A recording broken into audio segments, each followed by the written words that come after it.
बिस्मिल्लाहिर्रहमानिर्रहीम। आज का जो हमारा टॉपिक है जी, ये है हमारी नेक्स्ट पोएम आ सिंधी वुमेन।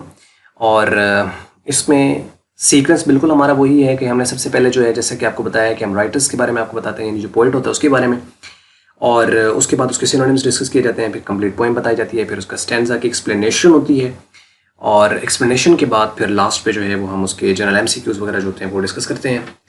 तो यहाँ पे जो हम यहाँ पे डिस्कस करेंगे वो चूँकि इसका राइटर के बारे में या पोइट के बारे में आपको मैं इवन नहीं बताऊँगा यहाँ पे, क्योंकि इसकी जो एक ब्रीफ इंट्रोडक्शन है पोइट का, वो पहले आपको एक प्रीवियस जो पोइम है in the street of the fruit stalls, उसके अंदर आपको ये बता दिया गया है। अब जो पोइम वो है in the street of the fruit stalls, उसका जो यानी आप कह लो कि जो पोइट है जिसका नाम जॉन स्टलवर्दी है, वही जॉन स्टलवर्दी इसका भी यानी आप कह लो कि पोइट है। अब यहाँ पे हम लोग जो हैं उसको बारे में कोई डिटेल में बताने की ज़रूरत नहीं है, क्योंकि पहले ही आप उसके बारे में जान चुके हैं कि सेम उसका है। और एक चीज़ मैं यहाँ पे आपको बता दूं कि बुक में जो नाम असल में इसका जो लिखा गया है पोइट का, वो है जॉन स्टलवर्दी, JAN। हालांकि एक्चुअल जो इसका जो नेम है वो जॉन है, JON, जॉन स्टलवर्दी असल में इसका जो नाम है वो ये है। तो आइए हम इसके सबसे पहले जो है वो हम सिनोनिम्स वगैरह डिस्कस कर लेते हैं और फिर हम पोएम वगैरह को देख लेते हैं। तो पहला वर्ड इसमें जो आपको मिलेगा वो है आंडोलेंट। आंडोलेंट का मतलब होता है लहलहाते हुए, यानी एक तरह की एक चलने का एक अंदाज जो है उसको कहा गया है आंडोलेंट। ठीक है, यानी एक स्टाइल के साथ, एक अच्छे तरीके के साथ। आंडोलेंट, राइजिंग एंड फॉलिंग या फ्लक्चुएटिंग, ये इसके सिनोनिम्स हो सकते हैं। उसके बाद नेक्स्ट वर्ड है ग्लाइड। ग्लाइड का मतलब होता है बिल्कुल सुकून के साथ चलना, एक यानी जिसके अंदर किसी तरह की कोई जल्दी ना हो, किसी तरह की कोई सुस्ती भी ना हो, लेकिन एक बेहतरीन चाल के साथ, सुकून के साथ, मूव स्मूथली।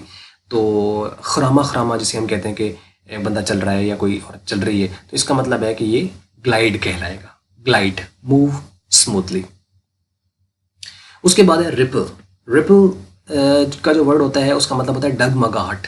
डगमगाहट होता है यानी कोई बंदा चल रहा है तो वो या तो थका हारा हुआ है या परेशानी है, तो उसके अंदर चाल में कोई डगमगाहट होगी, उसे कहेंगे रिपल।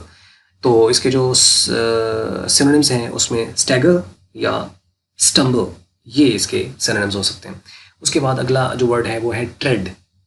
ट्रेड का मतलब होता है चाल। चाल से मुराद यानी कोई किसी के साथ चाल नहीं खेलना, इवन कि आपका जो चलने का जो तरीका है उसे ट्रेड कहा जाता है, यानी द वे यू वॉक, उसको ट्रेड कहेंगे। इसकी जो है सिनोनिम्स हो सकते हैं गेट। एक GATE गेट होता है जो कि आमतौर पर घरों का गेट होता है, एक GAIT गेट होता है, इसका मतलब होता है चाल चलन यानी चलने का तौर तरीका। उसके बाद वर्ड है पेस। ये जो है इसका आ सकता है, पेस का मतलब भी चाल होता है, चलने का तरीका। फुट स्टेप इसका सिनोनिम आ सकता है। इरेक्ट। इरेक्ट का मतलब होता है बिल्कुल सीधा, अपराइट या स्ट्रेट या परपेंडिकुलर, बिल्कुल सीधा। उसके बाद नेक्स्ट जो वर्ड है वो है एक्सक्रीमेंट। एक्सक्रीमेंट का मतलब होता है फिसेस या वेस्ट या डंग या फिल्ड या मैन्योर। अब ये इसके इवन वर्ड यहाँ पे हो सकते हैं। उसके बाद नेक्स्ट जो वर्ड है वो है क्रम्ब।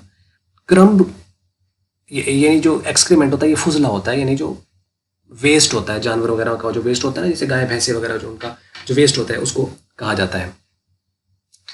तो उसके बाद जो है वो नेक्स्ट वर्ड है क्रम्ब। क्रम्ब का मतलब होता है टूटे हुए शीशे या कृचियाँ, उनको हम कहेंगे क्रम्ब।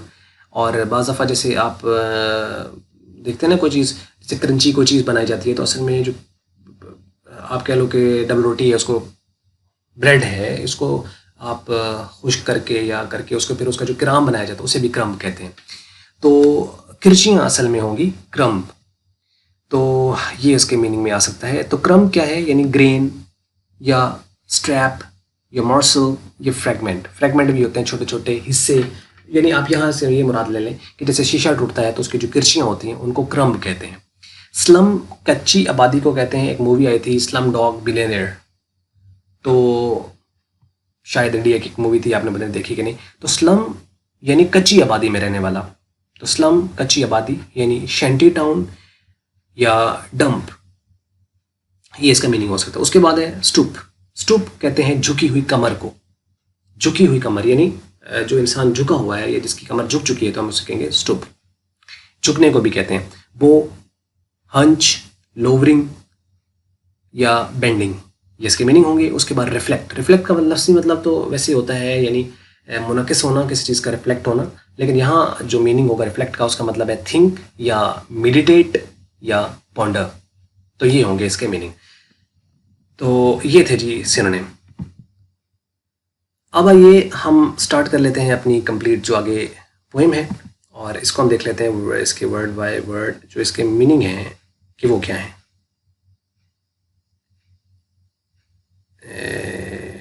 चलिए जी यहाँ से हम देख लेते हैं।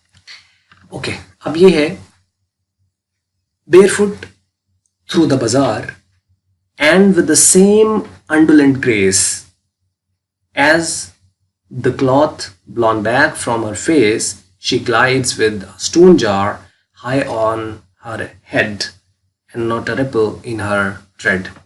ये एक स्टेंजा है, दो स्टेंजा में हमने इसको डिवाइड किया है। तो बात करता है कि बेरफुट, बेरफुट का मतलब, बेर का मतलब होता है नंगा, बेरफुट यानी नंगे पाँव, थ्रू द बाजार यानी बगैर कोई जूती उसने पहनी हुई, कोई उसने कोई चप्पल या कैसी कोई चीज़ उसने नहीं पहनी हुई है और वो बाजार में से गुजर रही है बेरफुट।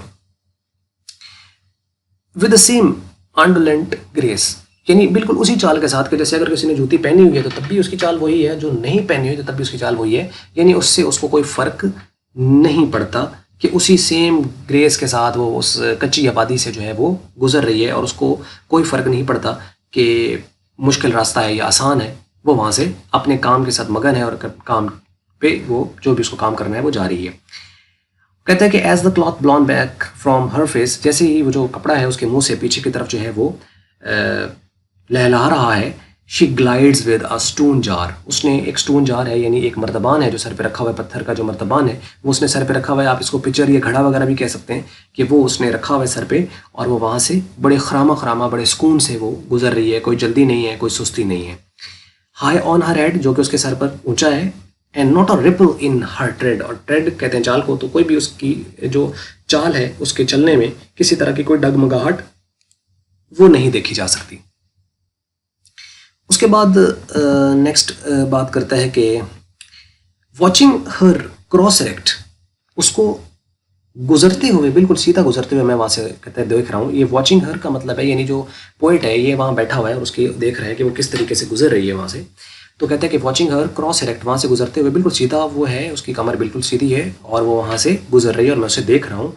और गुजर कैसे रही है, किन रास्तों से गुजर रही है, जहाँ पत्थर हैं, जहाँ गार्बेज यानी वहाँ पे गंद है, गार्बेज कूड़ा क्रिकेट, एक्सक्रीमेंट यानी फुजला है वहाँ पर, एंड क्रम्स और किरचियाँ हैं, ऑफ ग्लास शीशे की किरचियाँ भी पड़ी हुई हैं वहाँ पे, इन द कराची स्लम्स यानी कराची के कच्चे इलाके में जहाँ पे ये चीज़ें हैं, तो वहाँ से वो गुजर रही है और बिल्कुल सीधी है, किसी तरह की उसकी चाल में कोई डगमगाहट वगैरह या उसका झुकाव या कोई एक्सप्रेशन ऐसे नहीं है जिससे उसको मुश्किल लग रहा हो।